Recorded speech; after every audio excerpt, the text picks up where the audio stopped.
Good evening, guys, and welcome back to Basic Fundamentals for the MiG-29.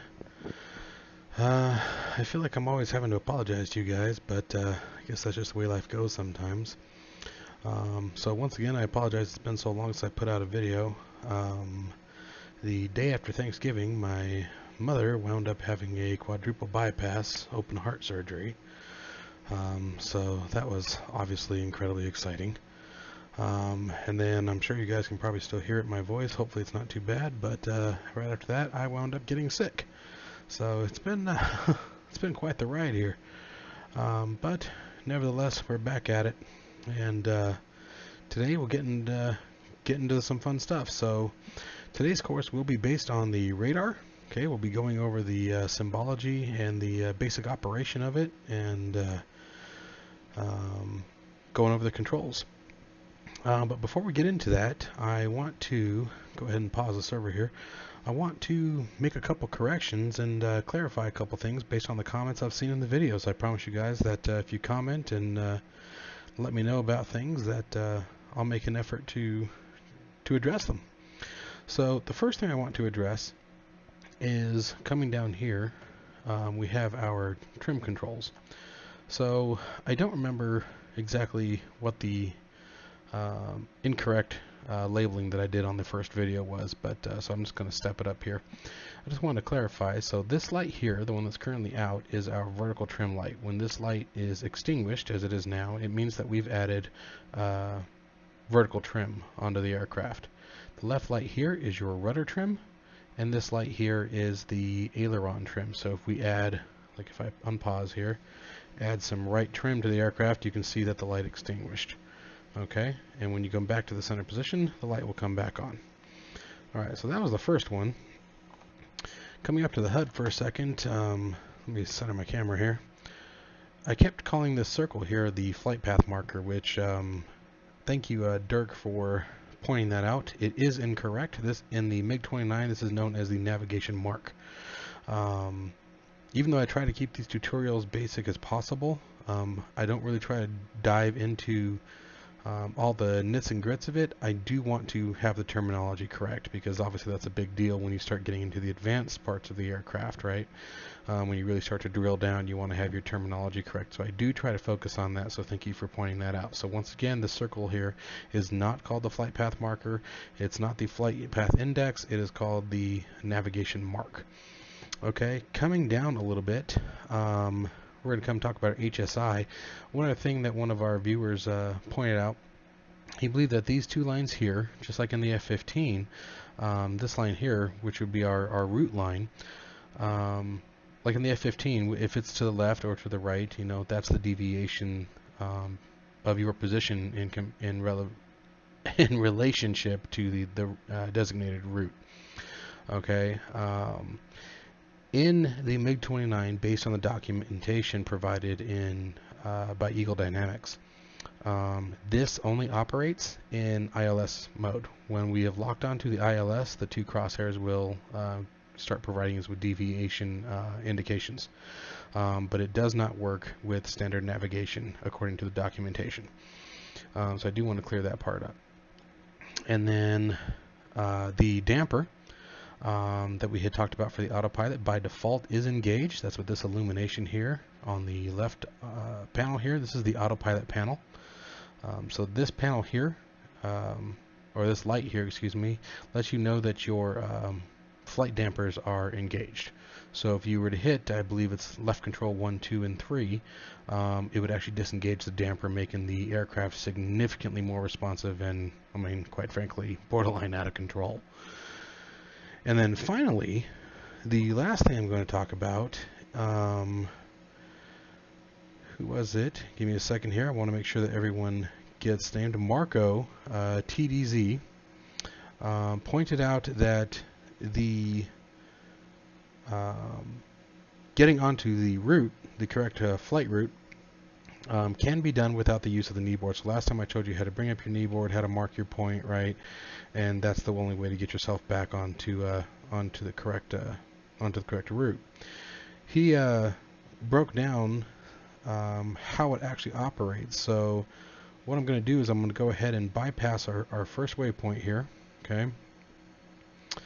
And let me come back to you guys as soon as I pass it. I don't want you guys to just have to sit here and watch me fly for a second, and then we'll talk about how to operate. Alright guys, so we're just getting ready to pass our waypoint here, and there was one other thing I wanted to talk about, and that was this up here, the Throttle Indexer. Okay, so I had thought, based on my reading, that when the arrow is in this position here, it means that we need to accelerate. Okay, and then when it's back here, it means we need to decelerate. That is incorrect. Okay, and I want to make sure you get credit for it. I believe that also went out to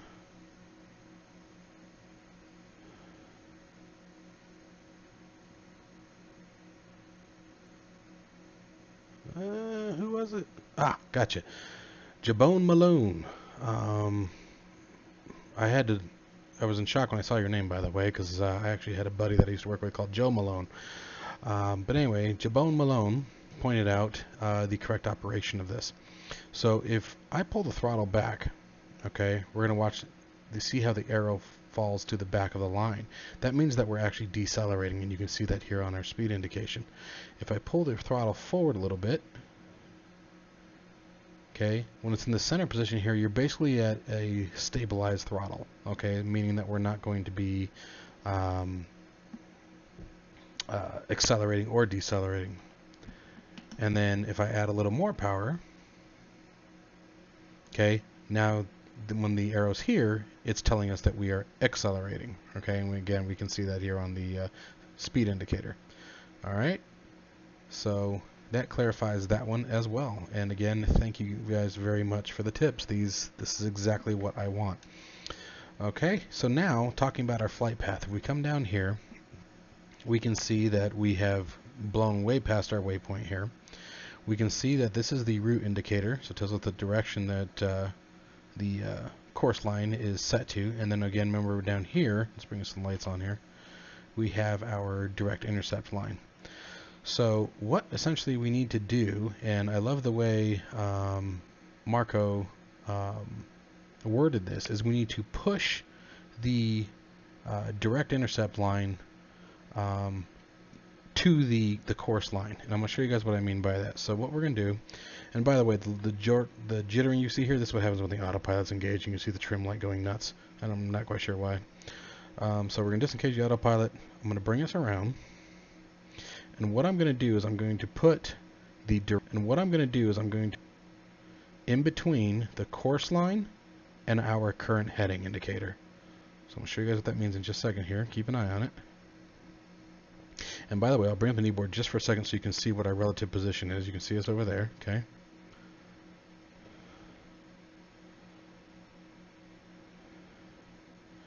And so we're keeping an eye on it. So there's the course line passing our heading indicator. And there's the direct intercept passing it. And what we're going to do is sort of put it right in the middle between the two, okay? So I'm going to go to level out here. I'm going to pause for just a second and come down here real quick. So you can see that there's sort of an even spacing, you know, it's relative eyeball here, but we got our direct intercept line. Remember, if we have this green line right on our heading indicator, we'll go straight to the actual waypoint location, the end of the route, right? But what we want to do is we want to get back onto the correct route, right? And then intercept our course, our waypoint, right? So what we're essentially doing is by putting the heading indicator to the opposite side, or in between, or back up, by putting the direct intercept line in between the heading indicator and the course line, we're essentially going to push the two together. I really like the way he worded that. And you're going to watch, I'm slowly going to be adjusting my course, constantly banking to the left here, bringing them closer and closer together, and you'll see what that looks like here. So right now I'm just sort of staying on path here.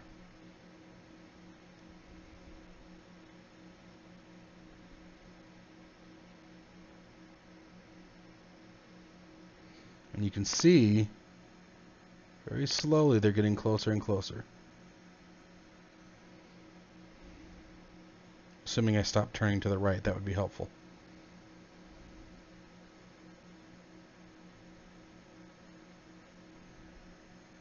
Just keeping an eye on them. Notice the green lines is starting to get closer and closer to the course line.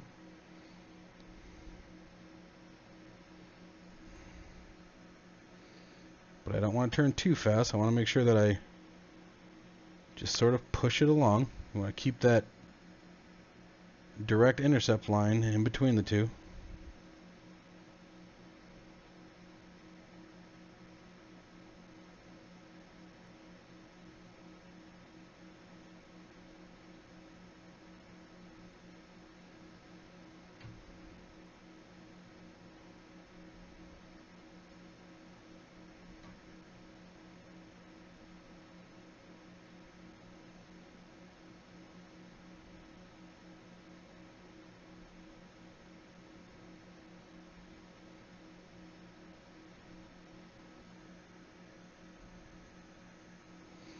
And if you can see, if we bring our kneeboard back up, what's happening here.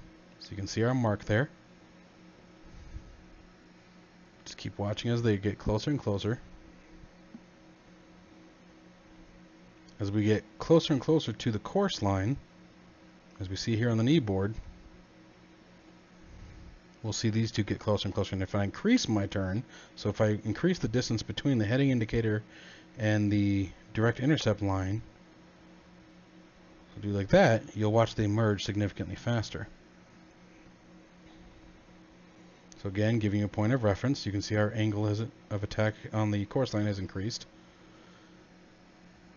And you can see the two are now significantly closer to each other. And it'll continue to get closer and closer as we approach. So I'll leave the kneeboard up so you guys can sort of monitor what's happening here. See if I can find a better page here.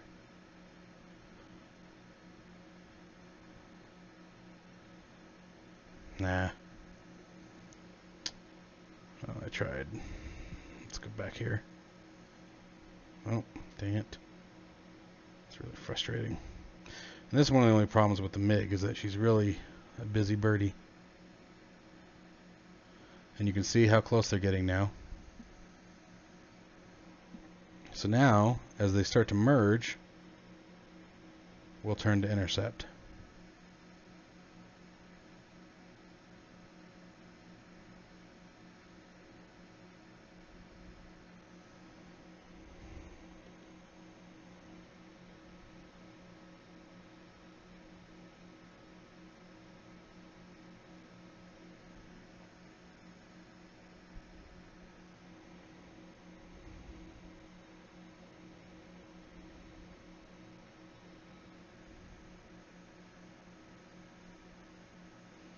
And again, we're going to come right a little bit, so push them a little bit closer together.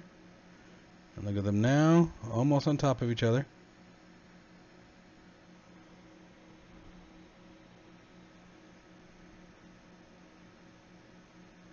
And close enough where we'll make the intercept.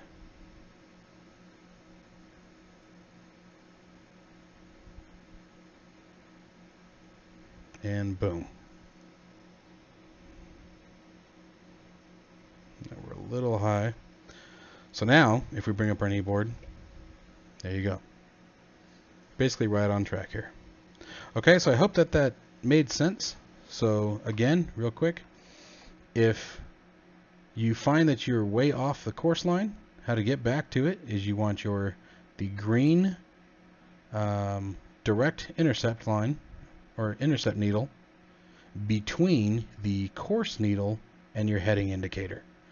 And the further distance between the heading indicator and the other two, the faster these two will merge. Okay? So again, thank you very much, Marco, for pointing that out. I love that you showed me that. It was one of the frustrating points that I couldn't quite figure out. It made perfect sense the second I read it. I don't know why I didn't think about that before. So thank you very much. Again, I love the collaboration that's starting to happen on the channel. Keep it coming, guys. This is exactly what I want. I want people to come here to look at this stuff, to correct me when I give wrong information. If I'm giving wrong information, I want to know that that's not the purpose of this channel. The purpose of this channel is to get people familiar with the aircraft in a very simple way, or at least as simple as possible. And if I'm giving incorrect information, obviously that can't happen. I am not one who gets upset when people point out when I do wrong. As you can see, I'm one of those people who's going to come back and correct it. Okay? All right. Now with that being said, let's get into what we're all here for today, which is the radar.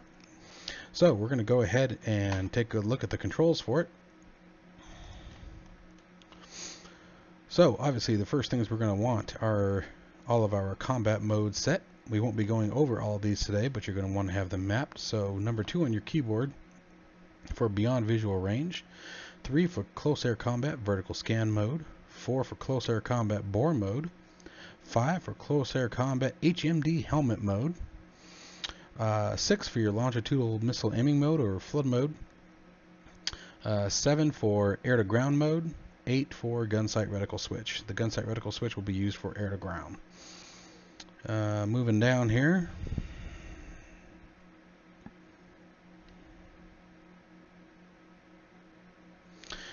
Echo on your keyboard for ECM, your electronic countermeasures.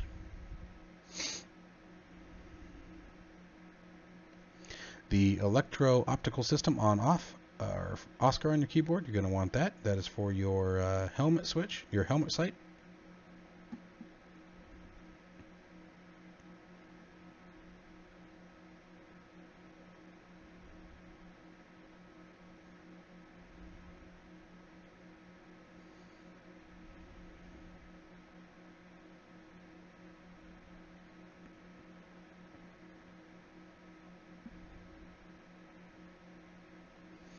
Predicted target range decrease and increase. Go ahead and map that. We won't be going over that today, but we will be talking about that in a later tutorial.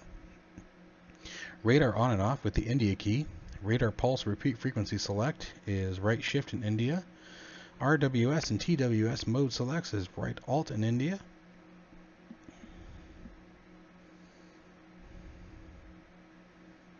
Your RWR SPO mode select, right shift in Romeo. And then the volume keys if you choose. I know the RWR can get kind of annoying.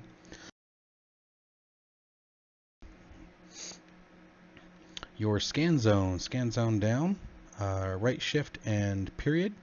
Scan zone left, right shift and comma. Scan zone right, right shift /. Scan zone up, right shift semicolon.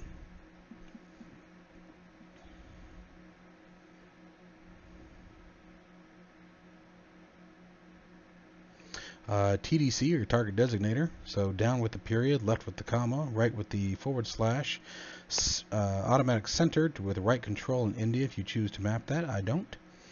And then target designator up with the semicolon. This is if you want to use keyboard controls. Otherwise you can use the axis assignment and the axis tuning, which we'll go over in just a minute. Target lock, obviously everyone's favorite one, or second favorite. Enter key. Target specified size decrease and increase. I personally don't ever use this. This is another good one. If you guys do use it and find it a good advantage for it, by all means, please put this in the comments below, and I'll be happy to test it and make a video on it in a later tutorial series. So.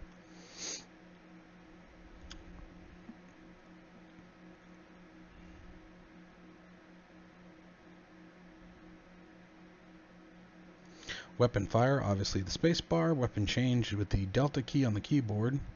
Weapons jettison, left control whiskey. I don't map it, but good to know. And the only other one that I forgot that's way up here is display zoom in and zoom out.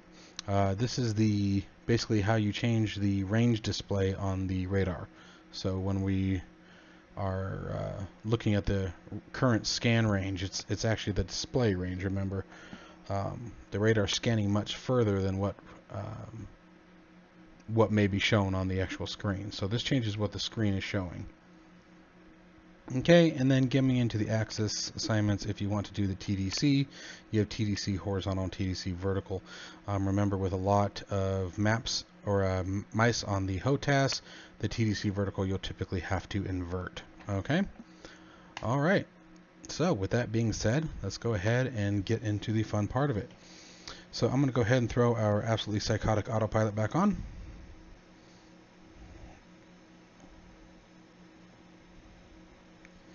And the first thing you have to do in order to have the radar information populate up on the HUD is you have to be in the missile mode. So we're going to go ahead and just use 2 for today's tutorial. So put us in beyond visual range. Now you can see that the radar is actually already on, but I'm going to go ahead and shut it off with India. Okay.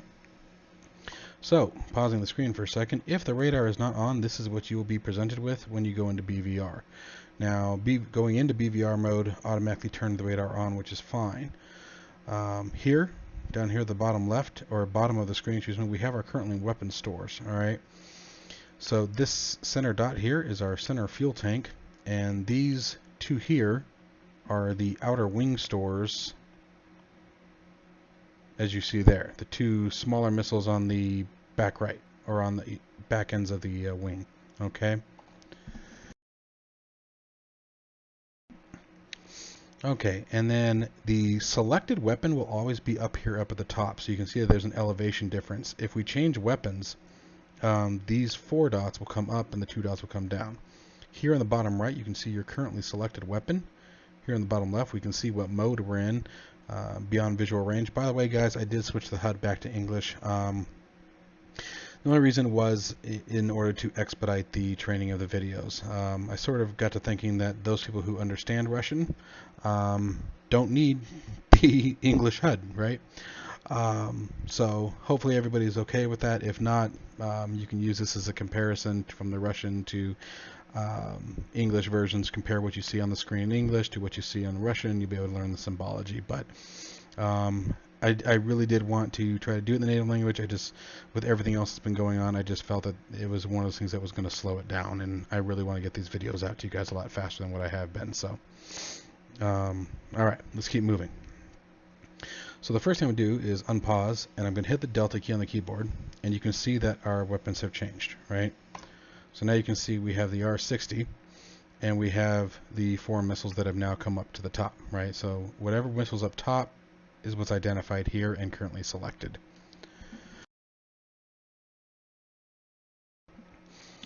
Alright, so with that being said, let's go ahead and unpause. And I'm going to go back into navigation mode for just a second because we're getting ready to turn on course here. So I'm going to go ahead and actually expedite that change. And let's kill the autopilot there, and let's bring her around. Whoa.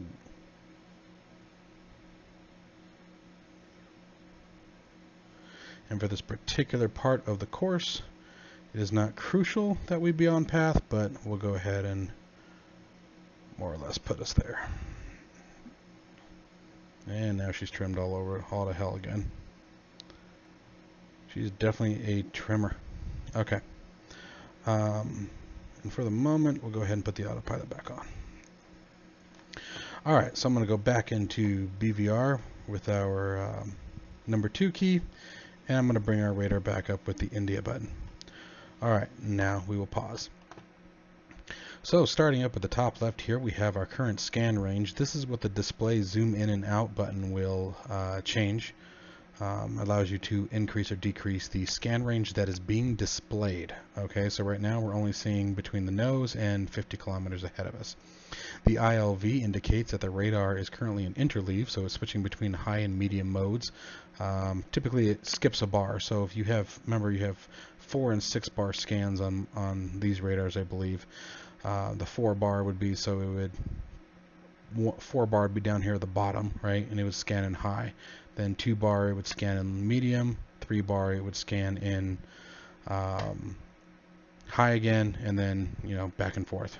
Okay, so that's how that works. You can see that we're currently in scan mode. This indicates that we're basically in range while search, and you can see that we're in beyond visual range. Oh, the RL indicates that the radar is actively scanning. Okay, so the radar is turned on and active. Over here we have the pitch scale. So the radar can pitch minus and plus 60 degrees up and down. So it can scan 60 degrees vertical from the nose, 60 degrees down from the nose. And that's what your scan zone up and down will do. All right. And then the bottom line here indicates the currently predicted target range. Okay, which we don't actually have one, so that's just the default setting. All right. And again, we can still see that we have the 27R selected. And all right, that's about it for the moment. So let's go ahead and get us something to look at. So also, and you can see that your TDC moves everything on the HUD, and you can see that everything is duplicated down here. All right, and this one sometimes is a little bit easier to see, so it works out real nice. So the first thing we'll do is bring up a contact here. Let's go to F10 here, and let's bring up a friendly. Alright, so we got the RWR going active, letting us know that we have something out there. We'll increase our scan range out, so now we're looking at 100 kilometers. And we're going to pitch up a little bit, so you can see that as I increase our scan zone up here, you can see that the scale's bringing it up.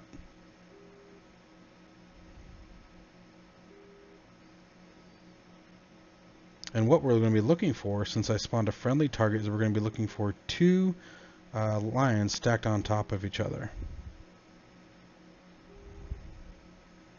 And we'll go ahead and use our right shift in India to change our scan to high, which you can see just happened here. And high, remember, is always beneficial for oncoming targets.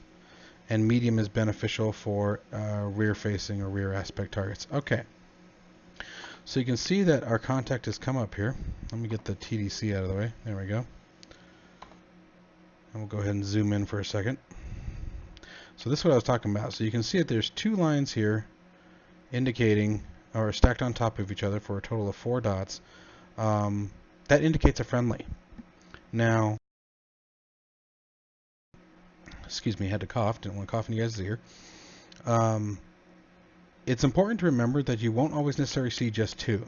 So the number of lines you see is based on the size of the aircraft, so the size of the radar signature that's being kicked back to us. Okay, and so, for example, if this one, as you can see, is a friendly MiG-29, okay, where if we go ahead and spawn our next one, so I'll unpause again here, go to F10, and bring up friendly number 2. You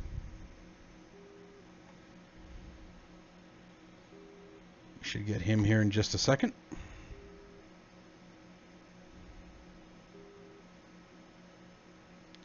Perfect. Alright, so pausing again, zooming in, you can see this one has 4 dots on it. Still double stacked, so we know it's a friendly, but what it is a significantly larger aircraft. Now we have an IL-76. Okay. So 2 aircraft, and you can see the MiG-29 right up there in front of it. 2 friendly aircraft, but you get 2 different signatures here. So it's important to remember what you're looking at. If you're ever wondering, like, if you're, what you're actually locking up, this is a good way to determine whether or not it's a fighter or, if you have the enemy AWACS, for example. Okay, if it was the enemy AWACS, you'd only see 1 solid line, but a 4 dots. So that would let you know it's a very large aircraft. It could be a tanker or something like that. So now, let's take a look at what an enemy target would look like.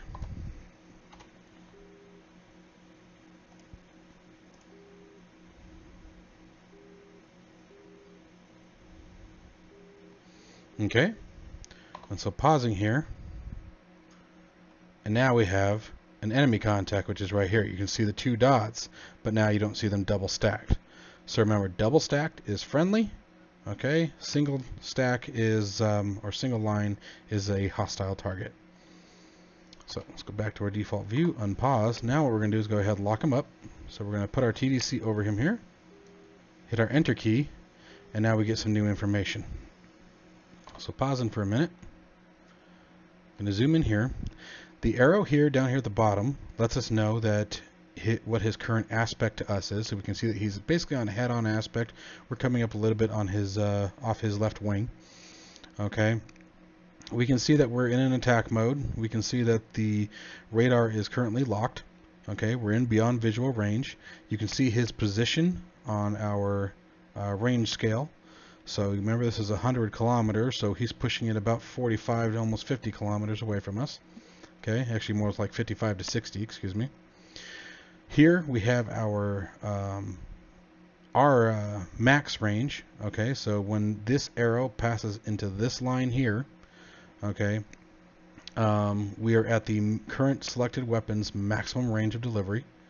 Here we have the RTR, or no escape zone, so when the arrow passes down into this line, the missile has a much higher chance of hitting the target that is maneuvering. Okay, so the way, that's actually a better way to go over this real quick. Our maximum line is basically a target that isn't going to move. If you fire your missile at here, as long as the target is going to keep coming straight at you, he's not going to turn, he's not going to run, he's not going to accelerate, you have a high probability of hitting him. Okay, here is anything in between these two lines here, you have a higher probability of hitting a target that is maneuvering. He's turning, he's defending, he's diving, he's trying to evade the missile. And then the very bottom line is your R minimum, the closest range to fire the missile and have it still be affected. As I'm sure most of you have probably experienced by now, there is such thing as firing the missile too close. Okay, and then up here is our visual target reference. So if we come here and unpause, kill our autopilot here. Okay, the green diamond there is our enemy bird. Now the other cool thing that just happened here, I don't know if you guys caught that, I did not reduce this, it did it automatically. So when you lock a target, when you put them into single target track as we're in right now, the radar will automatically scale down as the aircraft comes closer and closer. Okay. Alright, sorry about that guys, I had a little technical difficulty there. Alright, so anyhow, as I was saying, so it's pretty cool that the radar will automatically scan down based on where we're at. So we can see it just changed again.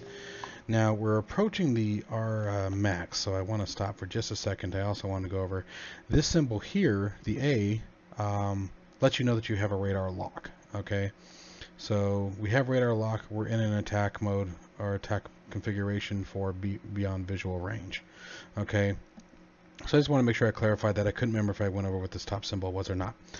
Alright, so what we're going to do is I'm going to go ahead and, for funs and giggles here, we're going to go ahead and execute on this target. So we're unpausing here. Now we've got into the our maximum range, and now you can see what's happened here. So we've gotten an LA symbol here, or NP is what it would look like, I believe, in the native language. That indicates launch authorization. It means that we've met all the parameters required to launch the missile. Now, with that being said, I can go ahead and actually show that to you guys real quick. There is one other thing that you might want to map. HIJKL, if I can learn how to spell. Launch permission override. Left Alt and whiskey. If you hold that down, so you hold left Alt and whiskey, you will be able to fire the missile without getting this launch authorization. Okay, but you'll be firing it beyond its maximum range specifications or launch specifications. Okay, so keep that in mind. If you do that, basically a good situation where you might do that would be if your only purpose in firing the weapon is to get the enemy aircraft to go defensive. You know, maybe you're defending an ally, you're trying to save him, you're trying to get the guy to press off of him. You know, that might be a situation where you do that. You want him to go defensive so you can increase or decrease the distance between you. There are reasons why you would do it, but use it cautiously. Excuse me. So as I said, you have the launch authorization symbol here. When this comes up, you can now use your weapon's fire button and fire the weapon. You can see here, zoom in a bit, that we currently have the number 2 weapon selected. So we have 2 27Rs on board. The second one is currently selected. Alright, so we're going to go ahead and unpause and let one go. So we're going to go ahead and Fox 2.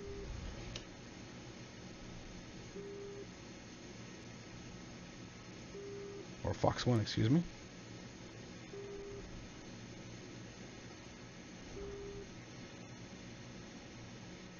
And we can see that now we're approaching the arm in. You can see the radar range changed again. Splash. And you can see your radar scale still decreasing. And you can see an F-15 burning through the skies. Alright, and then notice here too, just real quick while we're still on this, look at his position to us. I mean, he's right behind us. I mean, look at that. He's at our 3 o'clock, and we still have radar lock. Okay, and you can still see that his aspect has now changed, right? So it's a really impressive radar range. So that's another really handy thing. And you can see without us doing any manipulation here, the radar has changed its scale all the way down to 5 kilometers in front of the nose. So that's really nice. The radar, once you've locked onto a target, the radar really does a lot of the work for you, as far as making sure that the symbology is easy to read. I mean, remember, if we had left this thing at, I think we're at 100 kilometers when it started, this arrow and these indications would be so small, it'd be real hard to tell where you were actually at. So it's a really slick system. Well, guys, that's really all I have for you for today. I wanted to get over the basics on how to use the radar in vertical scan in beyond visual range. We went over all the controls and how to use them. We went over the TDC axis. We went over how to identify friend or foe, the different symbologies that happen when you are in single target track, how to identify what weapons you currently have selected. If you guys have any further questions in beyond visual range for single target track, by all means, let me know. If I missed anything that you want me to go over, let me know. In the next one, we'll be looking at TWS and TWS2. Yes, I said TWS2. This aircraft has 2 different modes for TWS. So we'll be going over that in the next tutorial. It'll be pretty exciting. Until next time, guys. This is Overkill. I wish you guys all a very Merry Christmas for those of you who celebrate it. The rest of you, please have wonderful and safe holidays. If I don't talk to you guys again, which hopefully will not be the case, I'm really going to push to get videos out. But as usual, like and subscribe. See you guys next time.